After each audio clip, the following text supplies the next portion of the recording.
Hi, from this session I am going to continue the topics in CBSE 12th board, 12th CBSE board, and here starting from the chapter 1, this session is regarding the tokens in Python. You know that tokens, we are having 5 categories under these tokens. One is keyword, another one is identifier, and then the literal, then the fourth one is operators, and then the punctuators. So these are the 5 tokens available in Python. So whenever there is a language, you should identify if there is a programming structure, and if you are writing the program, you have to identify which are all the keywords, which are identifiers like this, the tokens to be identified, because a parser or a compiler is depending upon these tokens, and based on this only the language will be, that is the compiler or the interpreter built in that language will be operating. So the programming structure depends upon the tokens, and it is the basic of every programming languages. So in this we are having 5 tokens in Python programming language. We will see these tokens one by one in depth. Regarding the keywords, so these are the words which are predefined words in a language, and then these are the reserved words which are used for special purpose, and it should not be used as an identifier. I think 34 keywords are available in Python 3.3. In versions, some of the keywords will be included. If you want to know how many keywords are available in the particular version, then you can use the command like import keyword. So this is the keyword in the module, and then this is the keyword, that is import. It is the built-in one. What I have said is it is a reserved word. So you have to use this word, and then after that keyword in the command line prompt, Python command line prompt. After that go for keyword.kw list. It will be listing what are all the keywords available in that particular version or in that language, that is the Python language. And one thing regarding these keywords is all the keywords are in the lowercase only. So is, or, while, elif, and then there are so many keywords, and then here all these keywords will be in the lowercase. So this is the thing you should keep in mind. Identifiers. Second token is identifiers. They are the names. So when you are defining some variables, we can use the names, that is the user will be giving names to that identifiers or the variables, anything else. So all that comes under this identifiers: function name, class name, variable name. These things are given by the users. So they are the names, and which are called as the identifiers. They are variable, function name, class name, module or other objects. So all these are user defined. So when you are going to give the name, it should be an identifier. So it will be identifying something in the language. So when you are giving name to these, all these, you should follow some rules. So what is the first rule is, I have said that in the previous slide, we have some keywords which is predefined or the reserved words for a particular language. So you should not use that keywords when you are naming this variable, function or class. Okay. Next, when you are giving a name, it should contain letters, numbers and underscore. Okay. It may be any combinations. It may be only letters, or it may be letters and numbers. It may be letters, numbers and underscore likewise. Okay. And then it should not begin with a number, even though it is having numbers, but the starting must not be a number.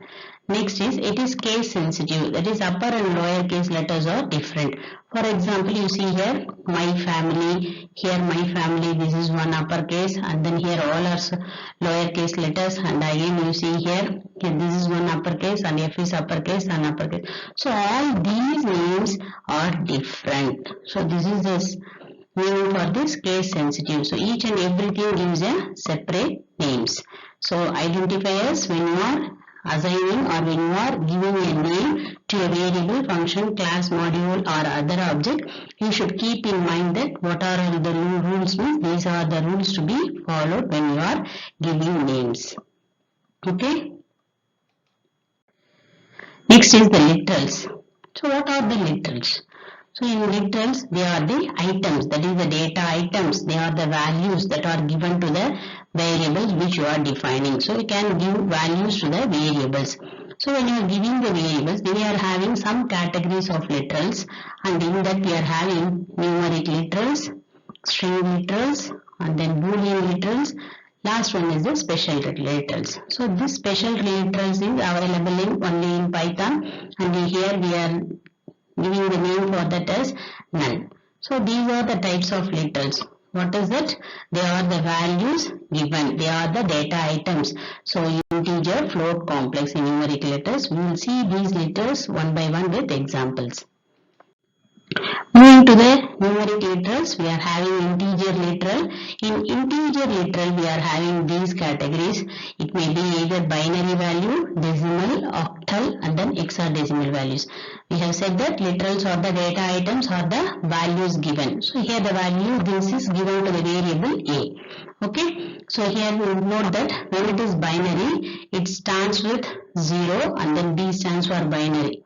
Okay, and decimal literal, it will be having the values from 1 to 9. So binary, you know that it is 0 and 1, and it is noted starting with this 0B and then the binary values.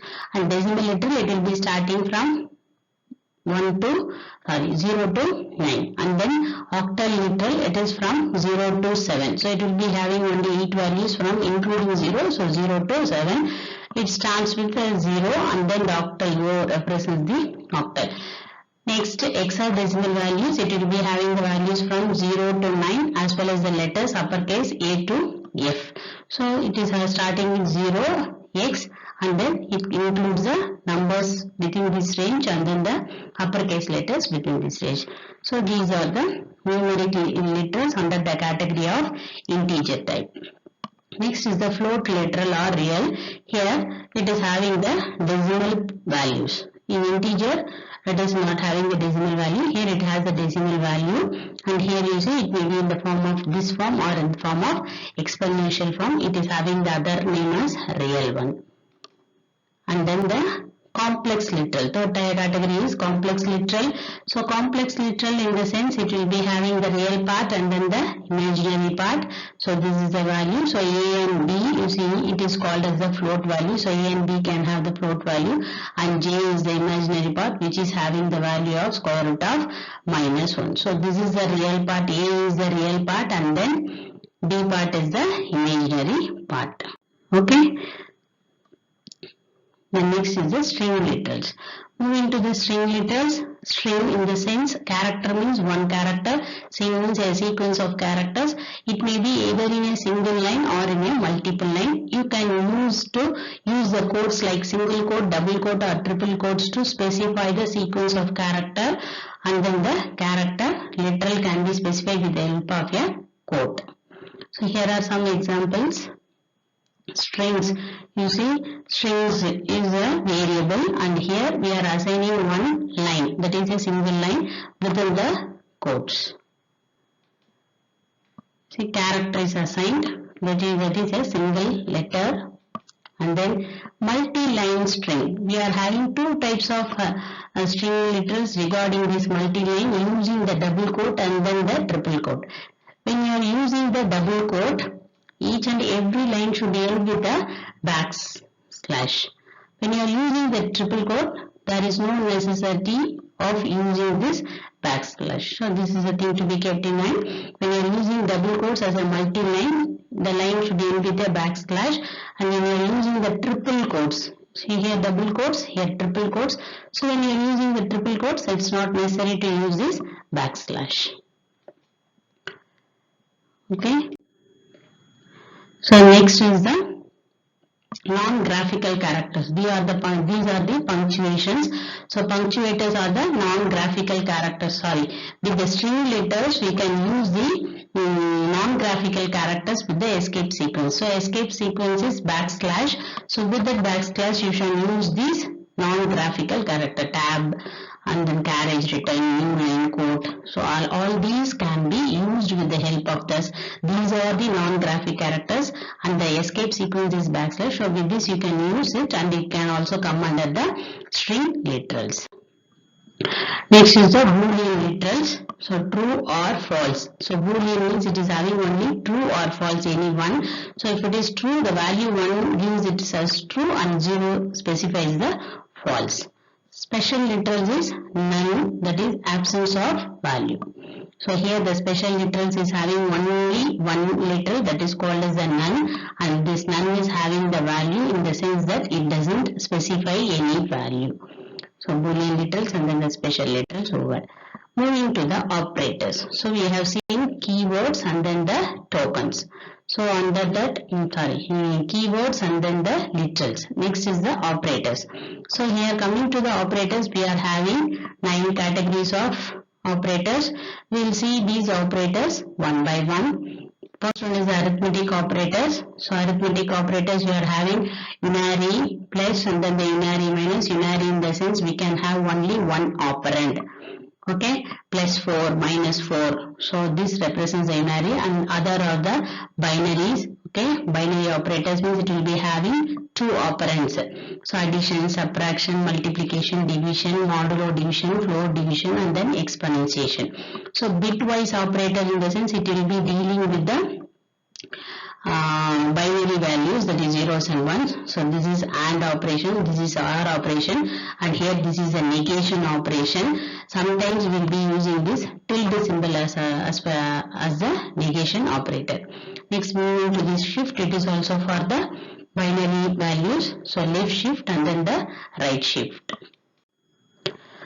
Identity operator, so it is or is not. They are the identity operator.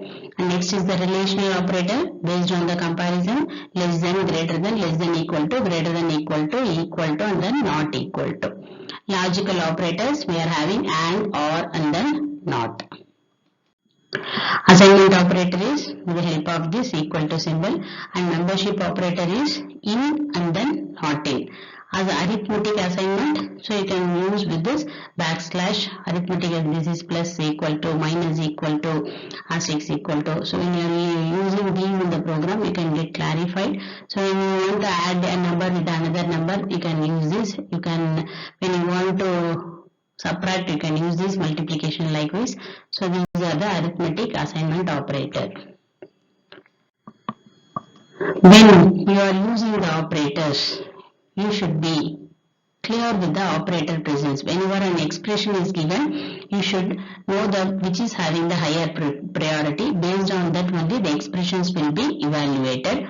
And here we are having so many operators, and here the operator precedence is given based on their priority.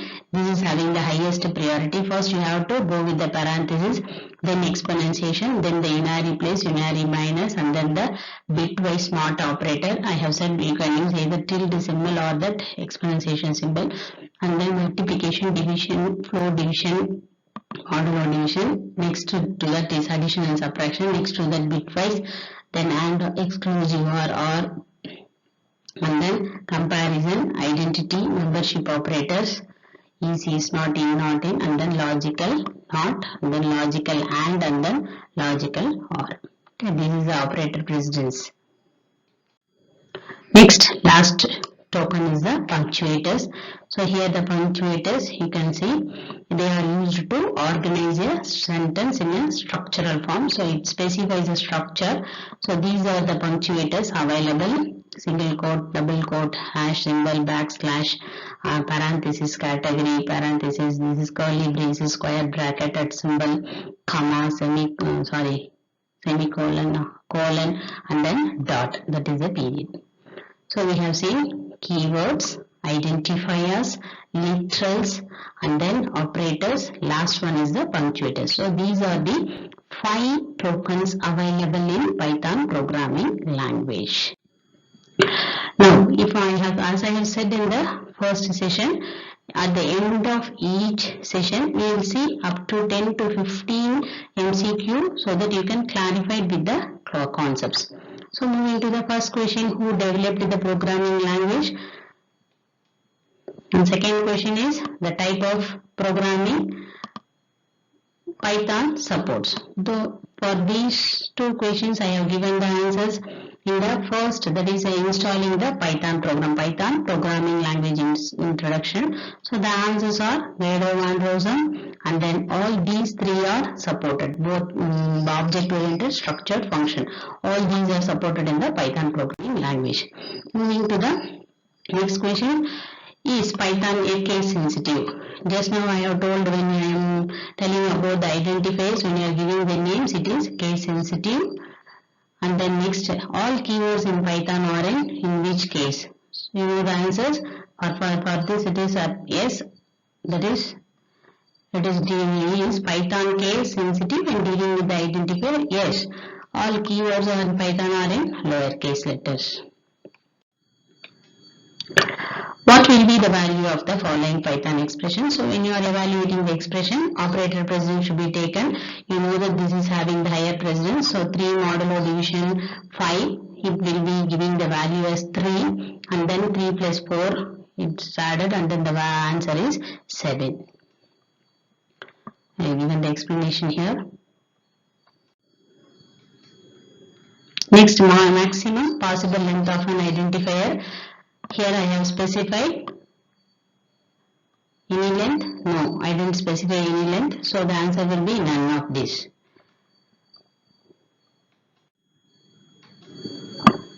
Moving to the year of development. It is in the early 1990. So when they are asking, they will be asking 1989, 1990 or 1991. All the 3 years are also correct. So it is in the early 1990s. So you can give any of the answer. Okay, 1989, 1990 or sometime 1991. The next question is, in which language Python is written? It is written in C. It is called as C Python. So I have given the answers here. Which of the following is not a keyword in Python? So if you want to answer this question, then you should know what are the list of available keywords in Python. As I have told, use the command keyword, that is import the keyword module, and then after that keyword.kw list, get the list, and then you have some list. You keep in mind what are all the keywords in Python. It will be around from 34, I think so. So keep it in mind, and you can say that. Here you can see rise, try, and then these are the keywords while. But for this VAL, it is not a keyword, so VAL is the answer. Okay. Next to the question, here you see they are asking regarding the variables. So in Python programming language, which is the correct? You can say that all variables must begin with underscore, unlimited length, and the length is of maximum. So here I have said that it is of unlimited length. Okay. So these are the answers for these questions. Which of the following words cannot be a variable in a Python language? Don't get confused. In identifiers, we have said that variable, function, class, object, module, all these are the names which are given by the users. So for a variable, you should think of what are the rules of the identifier, and then you have the identifier. So according to the rule, you can start with underscore, and then combination of numbers, uppercase, lowercase letters, and you should not use any keywords. So here this is the keyword. So here it has started with underscore. So these are valid. Here it is also valid, and then it is having one underscore. It is the number is in the middle. So this is the keyword. So this is the answer. Okay. Next, moving to the operator precedence, which are having the same precedence. Division and multiplication is the answer, which is having. So you see the priority table, and then you can identify. Next, operator precedence. So how can you identify? You can see that parenthesis is the having the highest priority. So parenthesis, exponential, multiplication, division, addition, subtraction. These are having the same precedence. Likewise, addition and subtraction is having the same precedence. Okay. Next, which is the following is an arithmetic operator in Python. So this is binary and this is a negation and this is a right or the shift operator. Okay. So here regarding this arithmetic, the floor division is the alright answer. And then highest precedence. You know that the parenthesis is having the highest precedence. So the answers are this. Next is which of the following is the truncation division operator in Python? So truncation in the sense the floor division operator, it will be truncating the decimal value, gives only the integer part. So here this is the truncation division. Okay. So I have given the answer to here. So clarification is also given. For example 20 floor divided by 3. So here 6 is the quotient and then the decimal value will not be given in this floor division. Which of the following is an invalid variable? Again moving to the rules of the identifier, that is underscore is having combination of letters. Here you see this one, it can start with underscore. So all these three are correct and all these 1, 2, 3 are correct. This is the wrong one because it is starting with the number. Next, which of the following is incorrect? Moving to the identification of the literals. You see 0b, it is binary and this is octal. Okay, and here moving to this, it is also, this is hexadecimal and this is octal and this is decimal. So decimal can be from 0 to 9, octal can be from only 0 to 7, but it is having the value 9. So this is the wrong one. Thank you. So we have seen the simple chapter that is regarding the tokens. From the next session we will see the topics one by one under the chapter 1, and after completing each session there will be questions like MCQ so that you can understand what is taught in that session. Thank you for all watching.